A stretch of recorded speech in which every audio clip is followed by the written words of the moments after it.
Hey, guten Erev Shabbos. I hope you're having a great day. It's been a crazy 2 weeks and a crazy 6.5 months since Israel bombed the building next to the consulate of Iran and killed some of its main generals who have been dedicated to fighting Israel. Iran has kept on threatening retaliation, and it's come to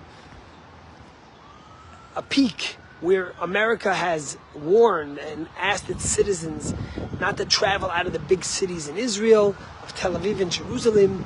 And America has warned that within the next 48 hours, Iran could launch 100 drones towards Israel, etc., etc. And it's been very unnerving for Israelis. And part of what Iran is trying to do is they're trying to scare Israelis and to have chaos in the country, sow chaos into the country for the next few weeks as long as they could, and then respond in a way that's enough to say they responded, but yet not enough to cause America or Israel to respond to them. It's that balance that they're having. And it's interesting because there's a dictum in ethics of our fathers that says, Emor mi'at va'aseh harbe. Speak a little bit and say a lot. And if you notice, Israel has this policy that they never speak too much. Unfortunately, sometimes even that's too much. But they try to leave more to what they're going to do than what they're going to say. And usually, people that speak too much and have that rhetoric, there's really very often, it's all hot air. And there's not so much action behind their rhetoric. And that's why the dictum of Pirkei Avot is that we learn, actually, the Torah says, from Abraham and from Jacob, that the righteous, that the righteous, they speak less, they promise less than they're actually going to do. But when it came to Ephron, the man who sold the plot in Hebron to Abraham, he spoke a lot but did a little bit. And from there the dictum comes, because Abraham spoke a little bit but did a lot, and Ephron did the opposite. The rabbis tell us from there we learn the righteous speak less and do a lot, as opposed to the wicked. It's something very powerful that we need to remember and contemplate at these moments of difficulties for the Jewish people. But there's something else. You see, this week's Torah portion is the portion of Tazria, which speaks about the sin of gossip. And the Torah warns us about watching the words we say and being careful with what we say, because even though there's the famous saying in America or in the world that says, sticks and stones could break my back, but words could never hurt me, the Torah tells us differently. Words can hurt and words do hurt. And then we have to be careful in the words we use. And that's why the whole portion, which speaks about the ailment of tsaras, which is a leper, which was a spiritual ailment, warns us, careful how you speak and what you speak. Those who spew rhetoric, they hurt people, and a lot of times it's all bluff.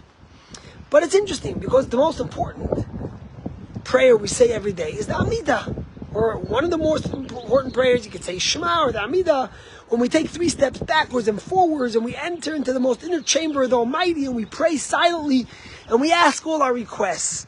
And the words begin and start and finish by speaking about our lips. You know, God gave us one mouth to speak, the saying goes, but He gave us 2 guards to protect it. The lips and your teeth.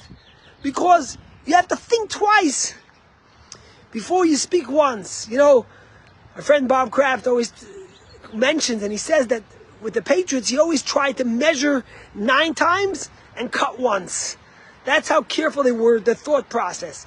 And the Torah tells us that's how careful we have to be just with the words we speak. Speak, thinking before you speak. But the Amidah begins, that beautiful prayer that we say every day, begins with a verse, with a little paragraph. Hashem sfasai tiftach. God, open my lips. Ufi yagid tehilatecha. And may my mouth say the praise of the Lord. The first thing we do when we begin the Amidah is we pray to God that we should have the fortitude, the insight, the wisdom to use the tremendous gift that God gave us with speech for positive things, to praise the Almighty, to be kind to others, to compliment, to share a word of encouragement, to share a word of friendship with those that may need it. So that's the first thing we say. We begin our prayers, Hashem's Fasai Tiftach, God, open my lips. But make sure that Ufi Yagi Tehillah, that the words that come out should be words of positivity, of reinforcement, of kindness, of friendship, of love to those around us and those that need it. But then when we finish the Amidah, before we make the 3 steps backwards, we say another prayer. And the other prayer we say is, Elokai nitzor lishoni merah, usvatay midaber mirma. God, watch my tongue from speaking evil, my lips from speaking evil, and my tongue from saying bad. And we pray to God. It's not enough to praise that which is good. It's not enough to speak the words of godliness, of spirituality, of compliment. But we also have to be careful that we never say words that hurt people and that bring them down. Because ultimately, our tongue is a double-edged sword. It could be the most powerful thing. You look at Winston Churchill and great leaders who literally use their words to inspire the world, to lift it up, to protect democracy, to protect the Western world. And then you look at people, like of course Hitler, you look at the people who are marching in the streets, you look at the people that are using their tongue to hurt, to demonize, to spew anti-Semitism and hate towards others. And that's the bookends of the Amidah. Hashem's Fasai Tiftach, open my lips to say God's praise, but also don't forget that I should also be careful, even while saying God's praise, never to hurt someone else, never to be unkind, and never to be dismissive. They say this story about this person, a young man who was his mother. He said, you know, why does Dad never compliment me? He never says words of praise. He never shares these words of kindness to me. And the mother said to the son, listen, you need to understand that Dad is a Holocaust survivor, and he watched his whole family perish. And he's scared to become too attached to things because he's scared he might lose it. That's the trauma he's dealing with as a survivor. The survivor's dealt with so much trauma. And the kid listened, but it was hard for him. And then his father got sick. His father was an older man. And on his deathbed, he was already with an oxygen tank. It was hard for him to speak. But he was going in and out of consciousness, and he opened his eyes and he looked at his son. And he said to his son, son, you know, you've been such a tremendous gift that God has given me. You've been giving me so much nachas. You've accomplished so much. You were so kind, so caring, so loving.